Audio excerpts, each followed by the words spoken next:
तो welcome back guys, फिर से आपके लिए लेके आया हूँ एक नई वेब सीरीज। और इस बार की जो वेब सीरीज है ये एक बायोपिक है जो कि सच्ची घटना पर आधारित है।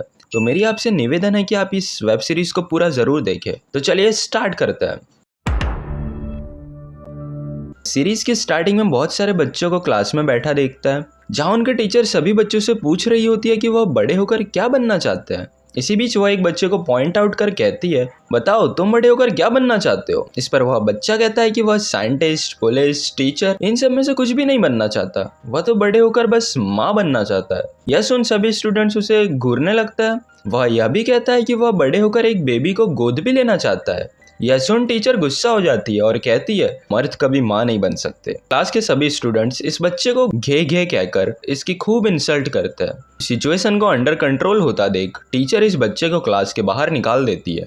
असल में ये बच्चा गणेश ही हमारी इस सीरीज का लीडिंग कैरेक्टर है। वह घर पर आकर अपनी माँ से इस बारे में बात करता है। उसकी माँ कहती है क्योंकि प्रकृति के विधानों के अनुसार मर्द बच्चों को जन्म नहीं दे सकते, इसलिए बायोलॉजिकली गनिया कभी माँ नहीं बन सकता। इस पर गणेश रूठ जाता है और अपने आप को कमरे में बंद कर लेता है। नेक्स्ट सीन में हम गनिया यानी कि गणेश को हाथों में कंगन, माथे पर लाल बिंदी, होठों पर लाली और माथे पर घूंघट पहना देखते हैं। वह अपने आप को शीशे में निहार रहा होता है कि इतने में पीछे से उसकी माँ उसे देख लेती है। इसी बीच हम एक सुनार को देखते हैं जो कि एक औरत को उसके कंगन के बदले 1,00,000 रुपए दे रहा होता है। वो कहता है कि ये कंगन का जो डिज़ाइन है वो काफ़ी यूनिक है, इसलिए आप सोच लीजिए जो एक बार आपने इस कंगन को मुझे बेच दिया तो मैं यह कंगन आपको वापस नहीं लौटा पाऊंगा। साथ ही में वो पूछता है कि इसे बेचने की कोई खास वजह।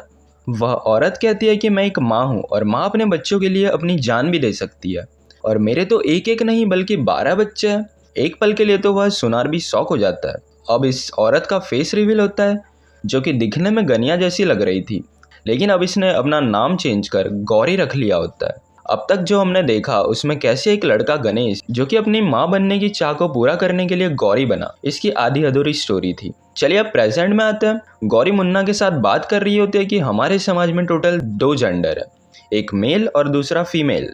वो चाहती है कि उनके जेंडर को भी एक आइडेंटिटी दी जाए, उनका भी बाकी जेंडर की तरह वोट देने का अधिकार है, उनका भी ड्राइविंग लाइसेंस हो। यह सब बातें करते हुए गौरी बच्चों के साथ अपने कमरे में जाकर सो जाती है। करीब रात 12 बजे कुछ लोग गौरी के घर पर अटैक कर देते हैं।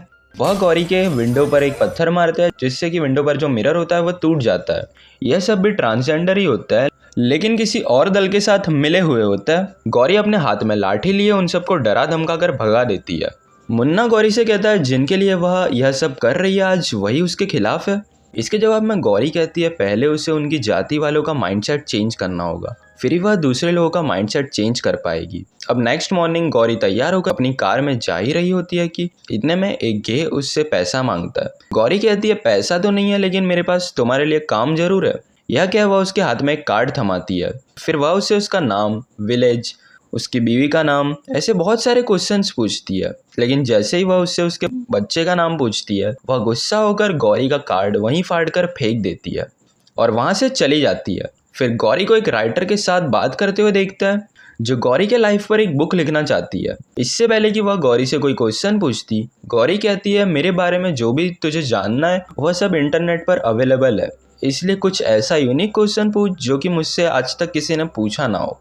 इस पर राइटर गौरी से पूछती है जब आपने गे कम्युनिटी को ज्वाइन करने का सोचा था इस पर आपके बाबूजी का क्या रिएक्शन था। पहले तो गौरी कुछ देर तक शांत रहती है और कहती है पिछले 16 सालों से वह उसके बाबूजी से नहीं मिली। सरकारें बदल गई, मेल फीमेल के साथ साथ ईमेल भी आ गया, लेकिन बाबूजी वहीं के वहीं रह गए। राइटर पूछती है क्या आप उनसे कुछ कहना चाहती हो। इतने में सीन फ्लैशबैक में जाता है। हम गनिया को स्टेज में लड़की के कपड़ों में क्लासिकल डांस करते हुए देखते हैं। सभी गनिया के डांस को देख खूब चीयर कर रहे होते हैं कि इतने में गनिया के पापा जो कि पुलिस इंस्पेक्टर होते हैं वह गनिया को इस हालत में देख लेते हैं। वह गनिया को घर ले जाकर खूब डांटते हैं। फिर वह उसे अपने पास बुलाते हैं और कहते हैं कि बेटा तुझे जो बनना है बन, लेकिन आज के बाद कभी भी लड़की मत बनना। इस पर गनिया रोते हुए अपनी बहन को हक कर लेता है। दूसरी सुबह गनिया अपनी दोस्त के साथ बात करते हुए अपने घर आ रहा होता है। घर आते ही उसे पता चलता है कि उसकी माँ अब इस दुनिया में नहीं रही। एक उसकी माँ ही तो थी जो सुख दुख में उसकी ज़रूरियात का ख्याल रखती थी, अब वह भी गनिया को इस दुनिया में अकेले छोड़कर चली गई। अब सीन प्रेजेंट में शिफ्ट होता है जहाँ गौरी अपने मेमोरीज को याद कर रो रही होती है। फिर वह राइटर पूछती है कि क्या इसके बाद भी उन्हें कोई और स्ट्रगल से गुजरना पड़ा? गौरी कहती है यह तो उसकी लाइफ का फर्स्ट स्ट्रगल था। अभी भी दो ऐसी चीज़ें हैं, पहला इस समाज में अपने जैसों को सर्वाइवल के लिए कुछ करना और दूसरा सभी जेंडर को इक्वलिटी प्रोवाइड कराना। यह उसके लाइफ के मुख्य गोल है। साथ ही में उनका कोर्ट भी अब नज़दीकी होता है, इसलिए गौरी अपना आंसू पोंछ लेती है। जैसे ही वह अपनी कार से बाहर कदम रखती है, चारों ओर से मीडिया वाले उसे घेर लेते हैं। फिर मीडिया वाले बारी बारी सवाल पूछने लगते हैं। उनमें से एक मीडिया रिपोर्टर यह पूछता है कि ट्रांसजेंडर को लीगल राइट मिलना कितना ज़रूरी है। इस पर गौरी जवाब के तौर पर कहती है जितना एक माँ के लिए उसका बच्चा इम्पोर्टेंट है। दूसरा रिपोर्टर यह पूछता है कि क्या आज उनके माँ बनने का सपना पूरा हो गया।